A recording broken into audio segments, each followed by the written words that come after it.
This episode is brought to you by Painless Pregnancy.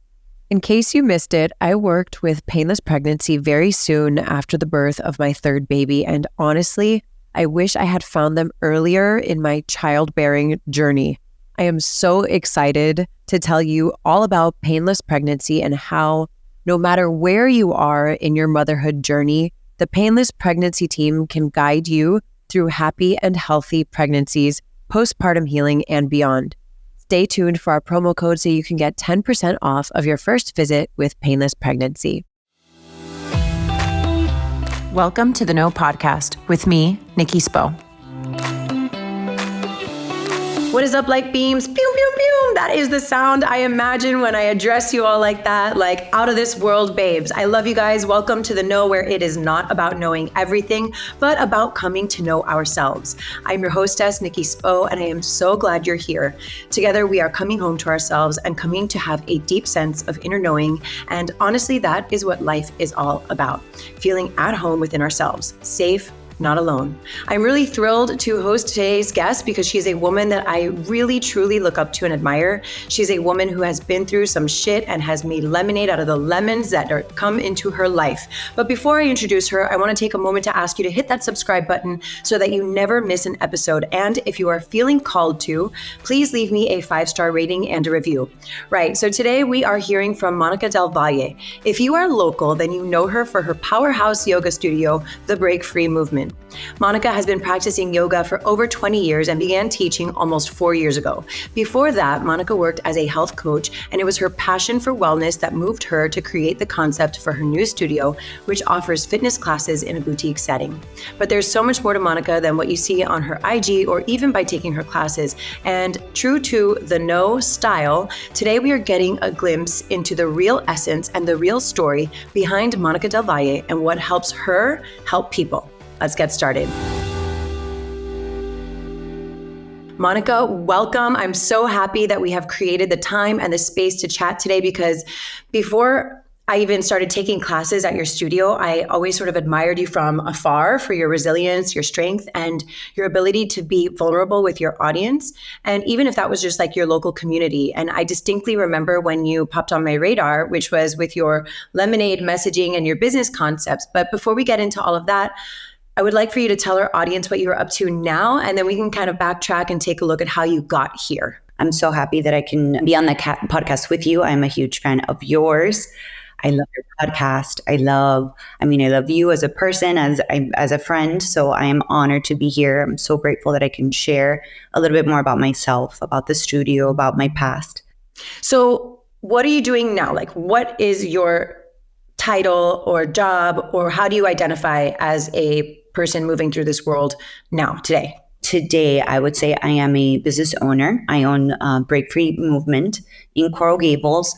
Other than that, I am a mom. So that is my number one priority. My 2 girls they're in these really fun ages. I've always heard, the older they get, the harder it is, but I'm so enjoying them. And I'm having a great time spending time with them. Yeah. How old are your girls? So they're 7 and the older one is about to be 10.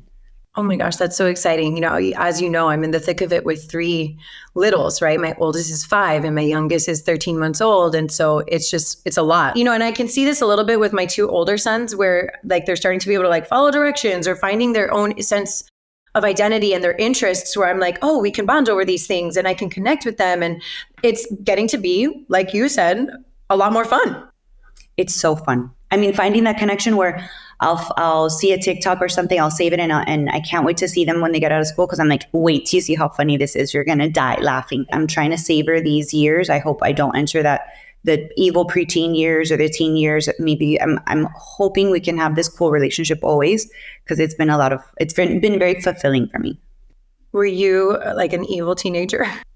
I remember I was always like a good girl, didn't want to get in trouble, but there was a solid year to 2 years where I was like hated myself. I remember it was like I was 14, 15. I would answer back. The hormones are just like really strong. And I'll never forget my mom had like on the way to school, I answered back and I had her handprint on my thigh the entire day or the entire morning. And it was the only time that but I was like, you know what? She should have smacked me in the face. Like I was the way that I spoke with her was so out of line. But I have to say, I was always a good girl. And I love and respected my parents always. But there were some years where I was out of control, just like emotionally. Yeah. It's really hard to sort through that. I feel like seventh grade was a really hard time for me. And I was like full of my own hormones and like my attitude, and I knew everything. And then it's so funny because I went on to become a teacher. I was certified to teach English to 6th through 12th grade. So I could have taught any of those grades, right? And I remember going for my interview and I'm like, I would be so grateful to receive any position except for 7th grade. And they were like, we have a 7th grade position to offer you. I'm like, okay, so we're doing this. And I just remember I had to change my frame of mind from being like, okay, these kids suck because 7th graders suck. Like I sucked. I was a terrible 7th grader. Like I was going through it. My life was like a mess, and my hormones, and I got my period, and I was getting boobs, and I didn't know how to wear a bra, and I was embarrassed and all this stuff. And I remember being like an adult and a teacher now, like teaching 7th graders and seeing these boys and girls. And I'm like, okay, you can look at this like this is a shit sandwich that you're going to have to eat. You got the position that you didn't want, essentially. And I had to change my thought process to be like, okay, well, how are you going to help these kids through this weird wonky phase in their lives? So hopefully, I mean, I think we all hope that our kids are never going to go through that. I think we need to brace ourselves, right, to an extent that like they will go through their own version of that, whatever that winds up being, and that we have to just like do our best to prepare them for that so that they can have a sense of self-awareness, which is, you know, a lot about what you teach as a yoga instructor too. I think like a big part of what you're doing with adults even is bringing them to a sense of consciousness and awareness and like having them center. And so how has being a yoga instructor and obviously like ultimately opening your own practice, how has that affected your parenting style? I mean, I am so much more patient. My students are mirrors for me. To me, yoga, you're either a practitioner or somebody has told you that you should go to be more flexible. And then you end up falling in love with the practice of yoga. And you're like, holy shit, what just happened to me when you're laying in Shavasana and you're crying hysterically. I've done that in your class, by the way. I've been in Shavasana crying hysterically. And you like come over to like put the lavender whatever thing on my forehead. And I'm like...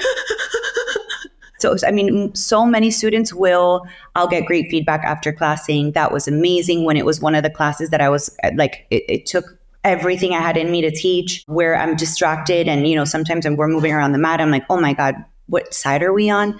But it teaches me how to have a lot of grace for myself, to, obviously to hold space for the students that are there. But it's taught me to be such a patient mom.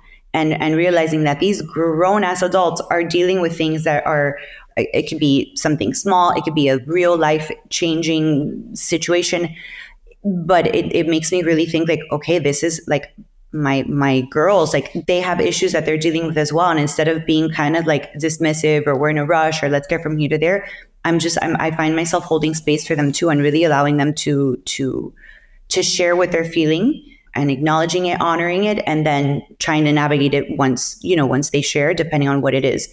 But on a daily basis, I'm definitely being less dismissive and more open. And intentional, probably, right? For sure. Well, and they also say, like people say all the time, like little kids, little problems, big kids, big problems. And then you have adults who have adult problems, you know, and just finding the space to, I mean, holding space. And that's something I've had to get a lot better at. And I'm still working on for myself, is like holding space for others to just like sit in the shit of life sometimes without like trying to fix their problems, and just holding space for them and like telling them that it's going to be okay. Like I'm here.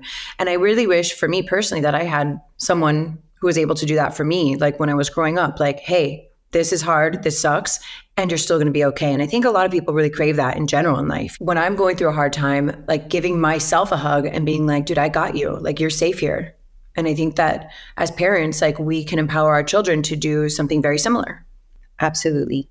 I mean, at least I'm very conditioned to, or my parents would always tell me, but you're tough, but get over it, but it's going to be okay. Oh, ignore that. You can get over it. You're strong, you know, which is great. They did that with so much love and with, you know, not having the tools that I feel like a lot of us have now.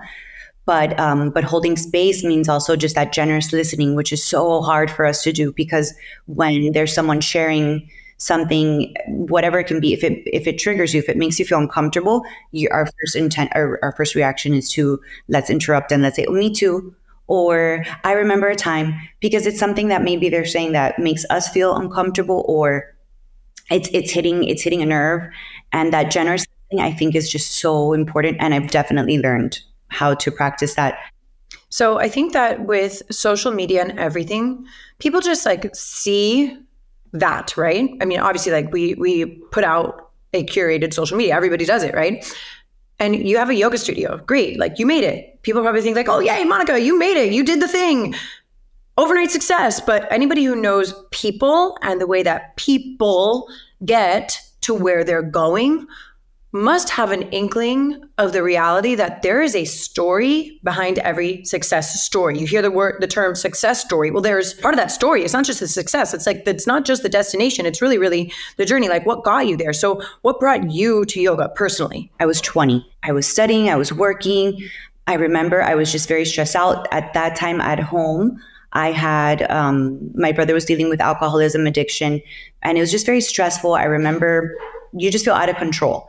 And I remember feeling very anxious. We were seeing a family therapist, and I remember the therapist saying, yoga would be great. It's a great way to manage your stress, to sleep better. And I was like, okay. So I found a yoga studio, which is by Dayland. I became obsessed with 2 different yoga modalities that are very strict. I started with Ashtanga, which is very it's very disciplined, it's self-driven, and it's very different from the yoga that I teach now. And I just, as soon as I went in there, I was like, oh my God, this is what I needed. It took my mind off of what was going on at home. And that was it. I became obsessed. I would practice everywhere. I would practice at the studio. So that's how I kind of got into yoga. And it was really there for me when I needed it. Do you feel like you have your own style? Like, is there a definition for it? I mean, I teach a power yoga. I think many studios now have a power yoga, but I think the studio, like you've been there, is unique because it's dark. There are mirrors. The music is really loud. I'm screaming over the music, and I'm also doing the workout with you. And I like to call it a workout because we're practicing yoga, but I also kind of like push you to the edge. It's kind of the workout that I enjoy doing, where you're really testing like your ability to hold the pose or continue to move or connect your breath with your movement. And I take you kind of to the limit. I know because I'm doing it. To me, it's like that yoga that just makes you feel strong, that makes you feel like, holy shit, I got through this class. I think I want to come again. That was awesome. It's so challenging. I want to continue to do this. So I don't know. The yoga sculpt, which is the other yoga that I teach, where we include props and, it's more, we're targeting a different body part. Like it could be very glute related, or we could really work on the core of that class, or we could do arms. So that's more of like a little like HIIT session / like sculpting yoga, where it's like you get a little bit of everything. But I would say all my classes are typically very challenging. Well, I think it's also like a mind challenge too, right? Like getting yourself into the headspace that you can overcome this temporary discomfort. Absolutely. And it's uncomfortable. Yeah, which is a lesson for life, really, right? Like I personally, I was just having this conversation with somebody the other day, Monica, about like being so uncomfortable with the unknown that I was like trying to like reach for control, like how can I control the situation? And I had to stop myself because I was like, you know what? This is a mind challenge for you. This is a challenge of your brain right now to like release control and sit in this discomfort and know that you're going to be okay, even if you don't have complete control over it, as long as you just hold this moment, or in your world, your pose, right, to get to the other side of it. And I think that that's really strength building. I'm not just talking about like physical strength, like your core and your abs and your booty and whatever. Like I'm talking about like your mind and your body and your soul, like all together, right? To move through this. And I think it's a really great metaphor for life and life struggles. And I think that yoga really does a great job of reflecting that back to people. Absolutely. I mean, the term break free, there's a lot of connections I have to the name. Which we're going to talk about. Had the studio not been it wasn't an overnight success, but I really was really embraced by the community. People loved it from the moment they came in. And I was so eager to open that I wasn't able to really market it, but it was going to be marketed in the sense of like break free from limited beliefs, break free from whatever's holding you back. I wanted people to go into the studio feeling confident. A lot of people that are not regular yoga practitioners, they feel very intimidated. I can't stand on my head. I can't hold this pose. I'm not flexible. So I kind of wanted to take all of that away, create an environment that was welcoming, but also like, oh, wow, this is cool. Like I enjoy this music.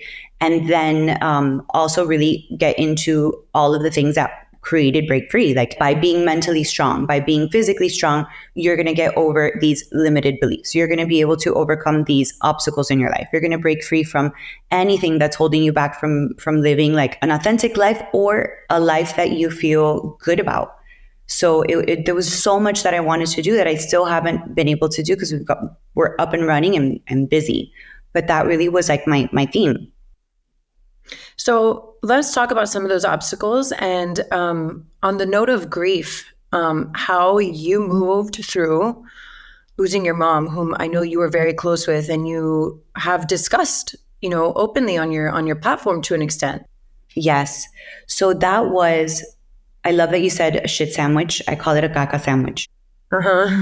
It was 2017 and my mom was diagnosed with pancreatic cancer. My dad, in the same week, was diagnosed with renal cancer. I remember being in the hospital going from like my mom's infusions to my dad post-surgery. Well, it was just such a dark time. I kept thinking I'm too young to be not an orphan, but like I had just had my two daughters. They were babies. My mom had recently got a divorce from my dad.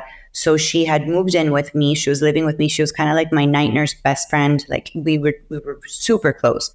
Well, you're also dealing with like the separation too. Like those are your parents, but they're not like the family unit that you might have been accustomed to.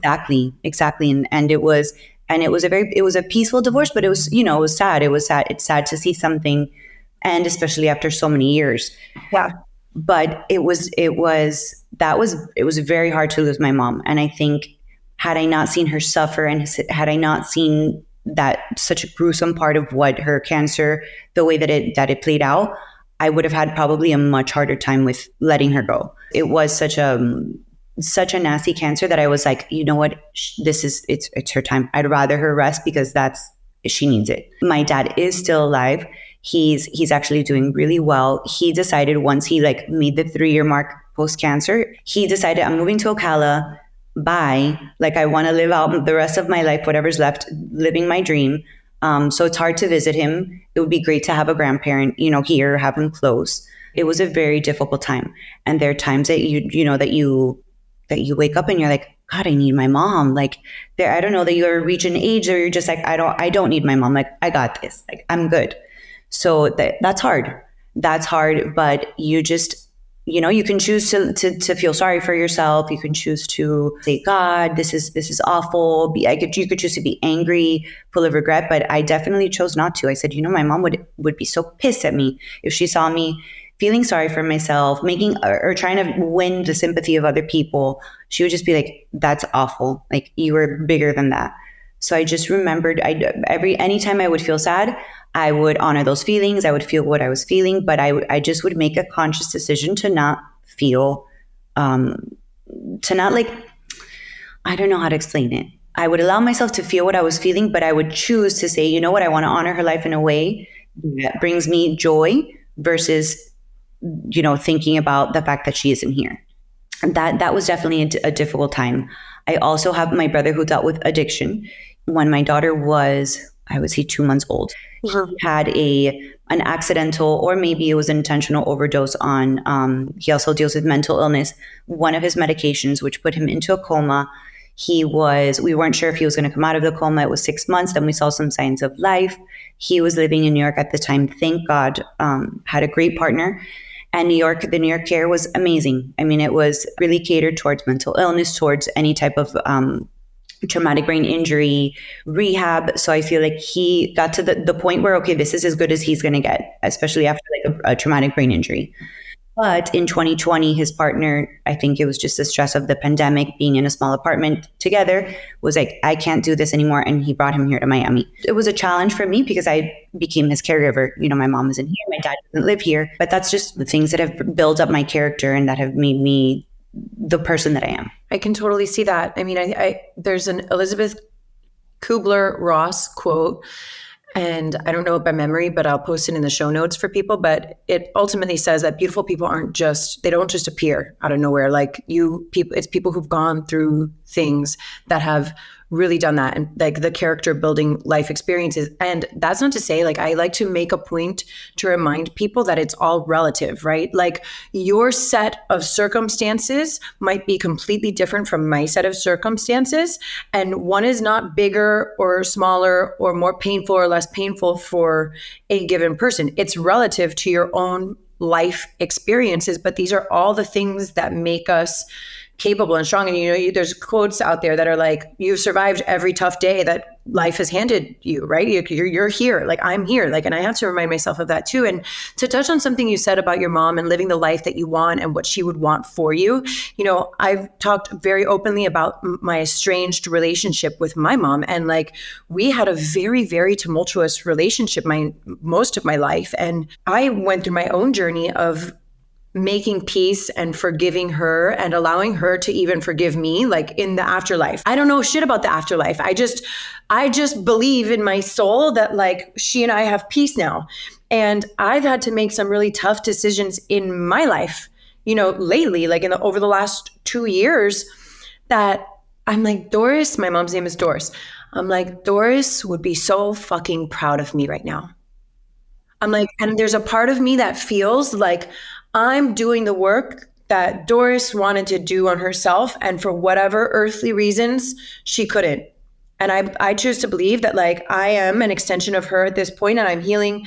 There's a saying that like a woman or a person who heals his or herself is not just healing the generations that come after him or her, but they're also healing the generations, their lineage above. Right? So it's like, if you talk about generational trauma and how it's passed down and down and down and down, by being the strong one, or not just as strong, but the awake one, and who's awake enough to like deal with it now in this life, we're not only helping our sons and daughters and all the people that we come into contact with, whether that's students or just friends or any partners, whatever, but we're also healing the people that came before us. We're like saying, okay, look, what you went through, it stops here. I love that. And I think that's hugely powerful. And you're a testament to that. All right, my loves, I want to pause and take a moment to thank our sponsor for today's episode, Painless Pregnancy. I have been working consistently with painless pregnancy since the birth of my third baby, and I truly cannot sing their praises enough, which is why I'm so excited that they have come on as a partner for the Know with Nikki Spo. Painless Pregnancy is the leading in-home concierge physical therapy company focusing on the pregnant and postpartum woman. Not only do they provide incredibly valuable services to those women in pain or dysfunction, but they also offer every aspect of wellness. This means that they take care of you during your pregnant and postpartum season of life. They keep you strong and flexible. They keep your pants dry and your sex pain-free. They even do all of the body work needed to maximize your delivery. If you are currently pregnant or have ever been pregnant, you need to reach out to them. They are skilled in assisting with like a bajillion women-specific needs, such as pregnancy and postpartum, obviously, vaginal and C-section deliveries, pelvic floor therapy, physical therapy, diastasis recti, urinary incontinence, fecal incontinence, pelvic organ prolapse, and overall having a healthy pregnancy. I know. Some of this stuff is cringe, but these are like real things that happen, and oftentimes women don't want to talk about them. And you know me, I'm going to talk about it. So if you or anyone you know is on a motherhood journey, I highly recommend reaching out to Painless Pregnancy, no matter what season of motherhood that you're in. Use my code NikkiSpo10 for 10% off of your initial visit. For more information, be sure to check out the sponsors page at nikkispo.com or check out Painless Pregnancy directly at www.painless-pregnancy.com. Until every woman heals, having this team in your corner to take care of your body is everything. I also want to ask you how becoming a mother impacted your views on life, love, work, and your sense of purpose? Like, especially because you were so close with your mom. So my mom actually worked, and she hated to work as much as she did, but she worked in a bank for over 30 years. And she would always say, I cannot wait to retire. I know I couldn't be here for you. My grandparents were the ones that would pick me up, take me to ballet. Yeah. She would get home late. And she was always running around and rushing and never had the time. The happiest days with her were like a day off that she was off of work, or that she could surprise me and pick me up from school. She was like the happiest woman in the world. But, she had to work and she dealt with it. But I just remember her being so like bitter, and whatever I could understand. And when we would have those conversations, she's like, I just wish I could have been more of like, not a housewife, but a mom that was present for you. And I said, you know what? I never felt like that you weren't present. Like, you did such a good job with the little time that you had to really be all in, and I felt your love, and I felt that you were there and your support. Whether you couldn't be there, you sent the troops, like the grandparents, and there was never anything that was missing. There was never anything that lacked. Like, to me, she was perfect. But I did want to, I did want to do the way that she told me. There are moments that I missed that I wish I hadn't. So I wanted to make sure, and I'm very grateful that I was able to, and I still am able to be there for my daughters, to be able to, although I work, make sure that I carve out that time to be there for that play or to pick them up from school, because it excites them, and it's important for me. But the way that it's kind of changed me, being a mother has changed, everything. You realize that your life is not your own, that your decisions every day have, you wake up, but it's, okay, what is Monica going to eat and drink? But what are Colette and Celine going to do? What are they being fed today? And what the plans for the week, the plans for the weekend? Like, you realize that your time is now shared and divided, and you have to give equal time, or you want to give equal time to people that aren't, that are other than yourself. So I feel like it's definitely taught me to be less selfish. It's taught me definitely so much patience. And I think it's just taught me like this, like the meaning of love. It sounds so cliche, but it's literally like my heart beating outside of my heart. I see my girls, and I just like, there's nothing I wouldn't do for them. What I feel for them is so deep, so strong. And they've actually taught me with my recent divorce that they are, no matter what, like your children are your own. Like, you can get a divorce 500 times, but guess what? Those kids, they're yours as much as they are their fathers.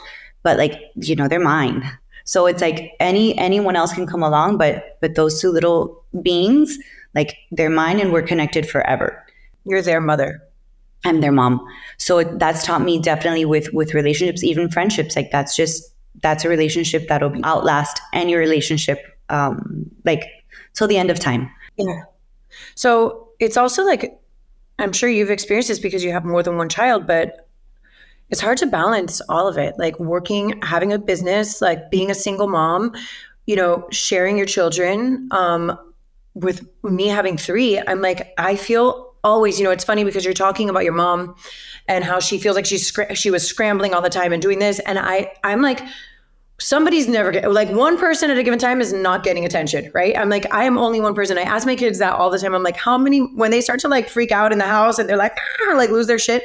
I'm like, guys, how many mommies is mommy? They're like, one mommy. I'm like, exactly. And I always feel like someone's getting the short end of the stick. And I'm like, how do you balance it, Monica? Like, how do you do that?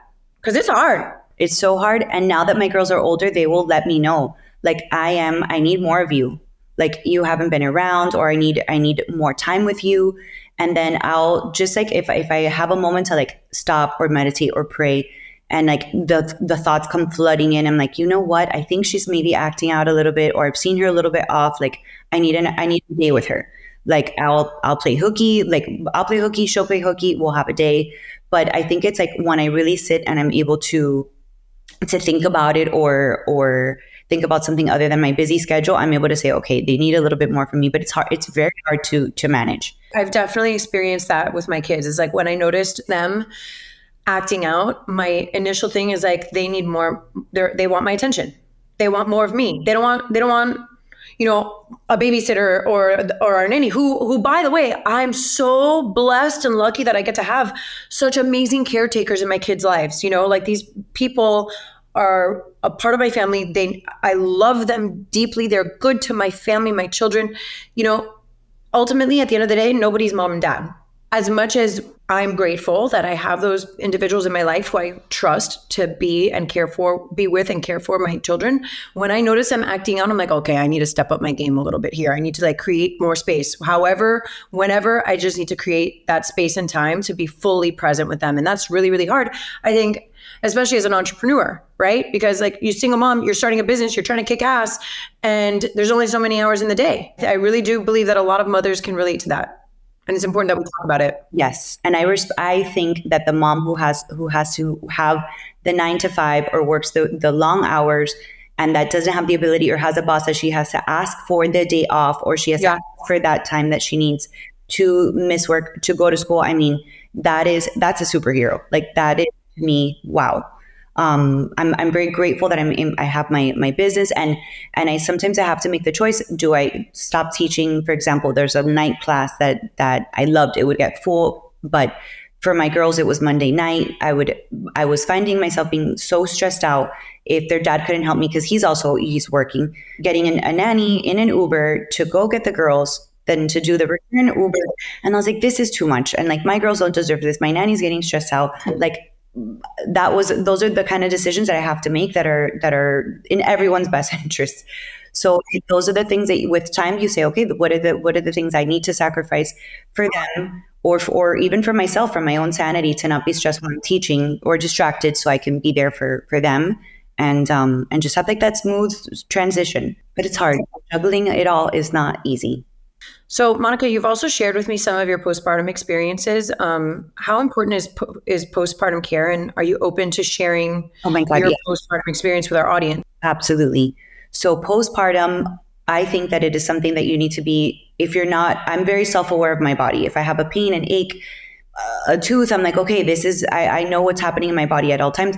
Some people, I feel like that's a blessing and that's a curse, because then you can kind of go to the hypochondriac side. But I think it's good to be a little self-aware. But some women, I feel like they'll give birth, and although they know that they can fall into like a crisis post baby, I feel like there isn't enough information that will really tell you like, this is what it feels like to have postpartum anxiety. This is postpartum depression. Like, I think that there's a big umbrella to cover with all the things that you can feel. But I definitely didn't know enough about it. I was very lucky as self-aware as I was, to not have postpartum with my older daughter until I stopped breastfeeding. The moment that I stopped breastfeeding, it was either something psychological, maybe that like crash in hormones, where I went nuts. It was like thought the world was ending. And it was this overwhelming anxiety that was crippling. And it turned into kind of like this anxiety around sleep. But then it turned into, okay, I can't sleep because I think I can't hear my baby. Then you start having all these irrational thoughts, which come with anxiety, which are so many different things, like black and white thinking or catastrophic thinking. And then, luckily I sought out therapy right away. And I was able to, with the help of like cognitive behavioral therapy, because the thoughts were so crazy. I had never experienced anything like that. I had anxiety or felt out of control, but never like this. These thoughts were wild. And luckily, through therapy and with medication, I was able to kind of get past this. And I was never anti-medication. I was just like, why do I need medication? Like, I haven't needed it up to now. But I didn't hesitate. I was able to find something that helped me. And I remember my psychiatrist telling me, this is temporary. Like, just that word was like, okay, this is temporary. Then this should be fine. She's like, once you calm down, your brain calms down, you're going to go through this, you're going to feel good. And then we can make a decision together to see what the next step is. And then I remember I was highly motivated to have another baby. So that was my motivation at the time. Like, okay, let's get off this medication. And everything was, thank God, it was a transition. It was a process, but it was okay. I was excited to have another baby. But I mean, the things that I was thinking, the thoughts I was having, the way I was feeling, it was definitely like, that was when my postpartum hit me. At that moment, it was almost a year later, but I know that I'm very aware that that's what it was. I really appreciate you sharing that, Monica, because the fact that you experienced it a year later after breastfeeding, I think is really important for our listeners to hear, moms to hear, new moms to consider, because I think a lot of us just think that it happens like right afterwards and that's it. I experienced it immediately. Like personally, I experienced postpartum anxiety from like the moment I brought my first son home. I was like, not okay. I was definitely not okay. And I also don't know that my environment was helpful to that. Like I was alone a lot, and I had a baby nurse who didn't really help me feel better. Like I remember feeling like she was very judgmental about me being a mom, and I was terrified to be a mom. My own relationship with my mom, I was like, I'm not going to be good at this because she wasn't good at it. So I didn't have a model of what it was supposed to look like. But I think it's just so important. You have the guts to say out loud the type of thoughts you were having, because I don't care what anybody says, there's still a stigma around it. There's still a stigma around it. You're not supposed to be having these thoughts about your kid or your life or whatever when you have a child at home, because they need to be the first priority. And it's like, no shit. Like, obviously they're supposed to be the first priority, but like something happens. Postpartum anxiety and depression is a very real thing. And I think we need to have voices like me and you that are elevating this conversation. Absolutely. And saying like, listen to yourself, like tap in. Is therapy. Thank goodness it's becoming more mainstream. Like now a lot of people have a therapist. It's not as like taboo as it once was. Going on medication for a time period. It's like, I need to be well. I need to be well. So if this medication is going to help me like get through this hard time in my life, then like I'm going to do that because it's in the best interest of myself. Like you can't pour from an empty cup, right? Absolutely. So that I can show up for myself first, because they need me to be here so that I can show up for them. And I'm all for it. I'm an open book. To me, that was postpartum. I was pumping out that milk, and I feel like those feel good, at least for me, that feel good connection hormone. It was like, and I was enjoying it. There's some moms that the breastfeeding thing is not for them. With my second one, it wasn't for me. I didn't want to do it. I was like, I hope that the formula, I hope that you can tolerate it, because I'm not doing what I did with your sister. I don't have the time. It's not something I wanted to do anymore. I just stopped cold turkey, which no one had told me you can't just stop cold turkey. I had no idea what I was doing. I just stopped it, and then I lost my shit.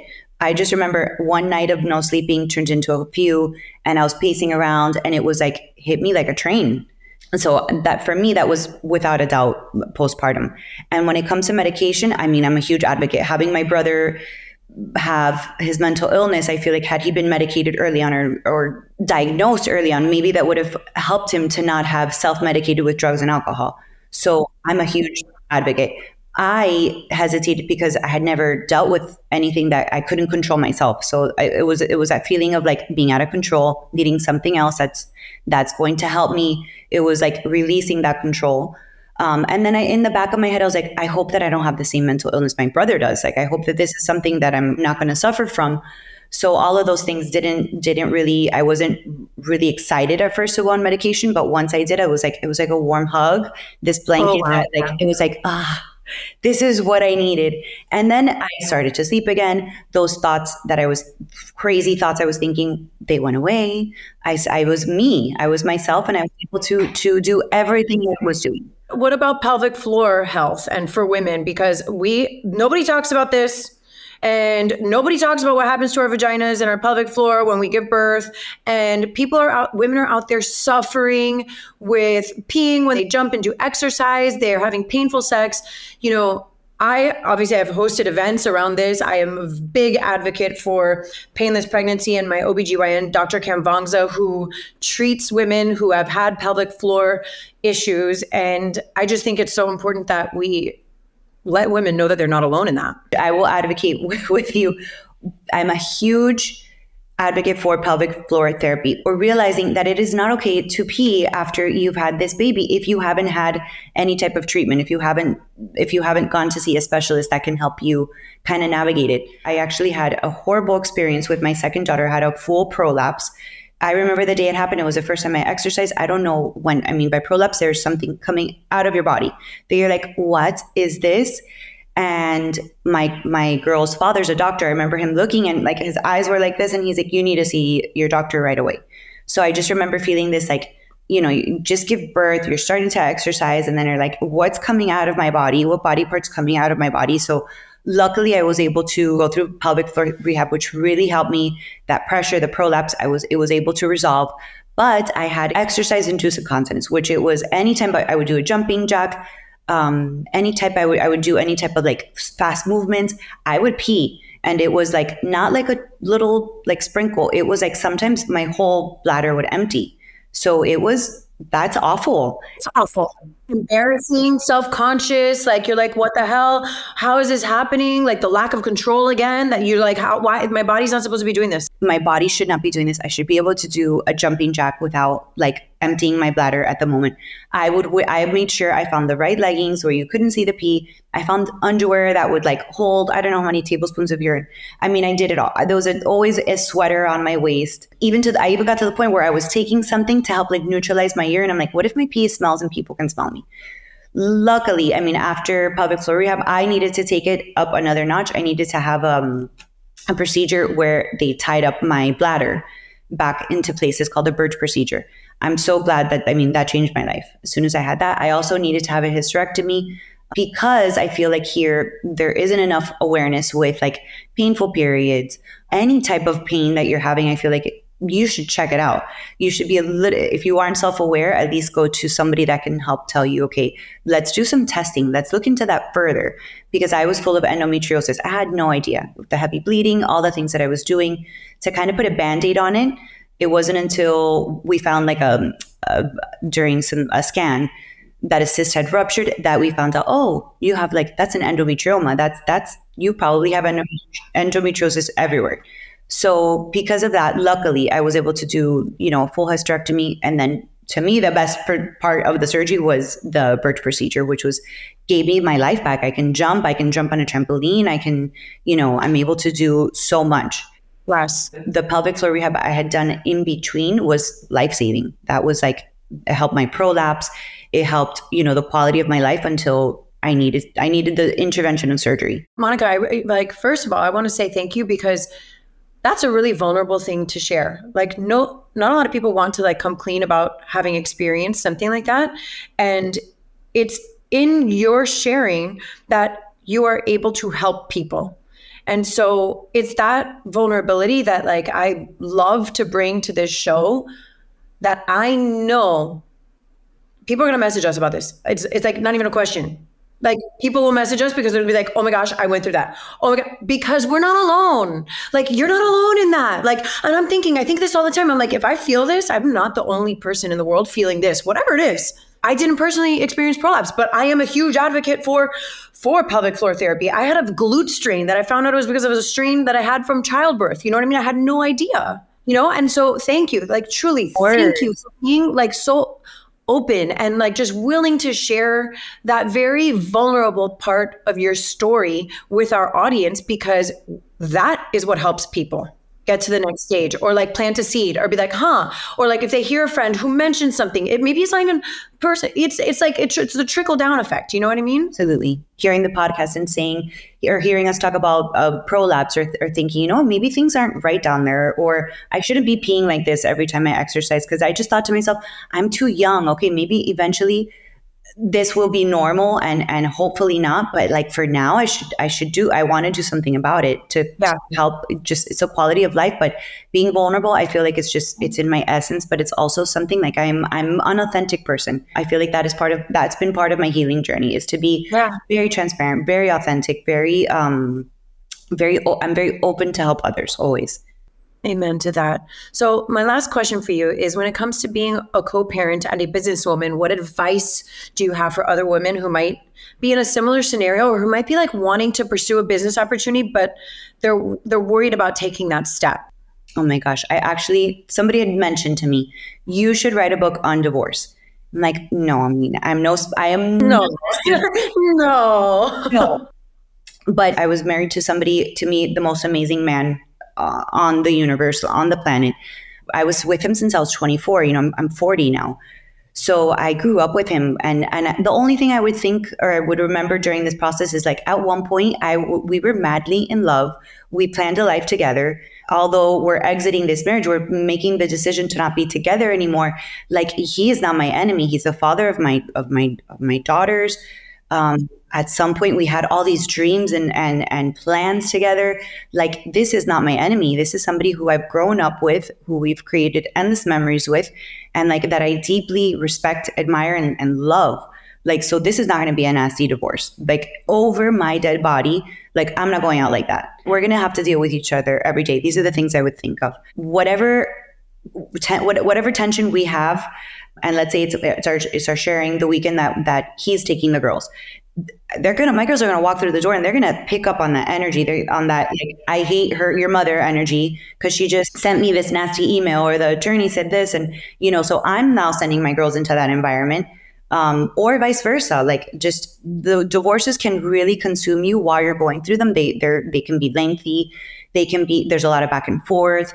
There's so much to it. But with co-parenting, the only thing I think of is like, my girls what they're experiencing at his house is important to me. So it's important that they have that happy, stable environment. And, also the day that he moves on, or the day that he wants to introduce somebody to the girls, it's going to be important for me. It may be feel comfortable, it may be difficult, but that this new person will now be a part of their life, whether I like it or I don't, whether she's nice or she's not. But it's going to be my job to make sure she knows that my girls are important to me, that they're important to their dad, that their dad and I have an important, like a very special relationship where there's nothing but love and respect, and I think that admiration is what helped this divorce go so well, because we both like highly admire each other. It's beautiful. It is. I'm like, right now I'm in his house.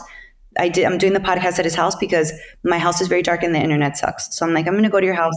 But every life decision that we have to make for our girls, we need to do it together. And any decision, and even simple things like a report card, we'll read it together and we're like, how can we improve that? How can we support her? If there's any news that we need to share, I'll remind him, remember, don't kind of like take it down with her. She's a little sensitive these days. Or he'll tell me, don't be upset with her. Like, we're a team. And in front of the girls, we're still a family. Like, the holidays are still shared. Vacations are shared. When I drop them off, I come inside, vice versa. So to them, I think that it's been seamless, and I hope that I hope I'm not sitting in a therapy office in a couple years, like, saying how much this divorce affected them, because I would be devastated, because I feel like I've wanted nothing more than for them to feel like this is, although it's not normal, it's like we've done this with so much love and with you in mind. But my advice to women is, like, you have to get yourself out of the equation, especially if you have children, and think less about you, think about them, think about this partner that you once had that you were madly in love with. Like, try to remember that magic or whatever it is that you had, and try to come together for whatever reason. If it isn't for your own peace, for them, because they're looking at every move. Absolutely. They're looking at every exchange of like the way you look at each other, the way you talk to each other. They're watching, and it's important. And at the end of the day, they're made up half of me, half of him. And that's the way it's going to be forever. So that working relationship, I think, is everything. Well, Monica, thank you so much for sharing your wealth of wisdom, your experience, your strength, your hope, and everything that you are doing in your life and how you're impacting other people. And I just really appreciate your time and energy today. That's my pleasure. Thank you for having me. Special thanks to Painless Pregnancy for sponsoring today's episode of The Know with Nikki Spo. I am so grateful to have had the opportunity to heal with painless pregnancy after the birth of my third baby, and I want everyone out there to know that they can have happy, healthy pregnancies with the professional help and guidance of the incredible team at Painless Pregnancy. Use my code NikkiSpo10 for 10% off of your first visit, and check out painless-pregnancy.com for more information.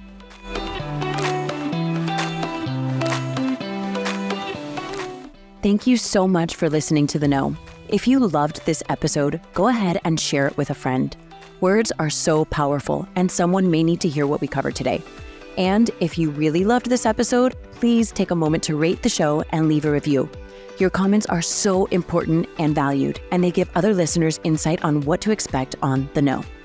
You can connect with me personally via Instagram at Nikki Sap Spo and The Know with Nikki Spo.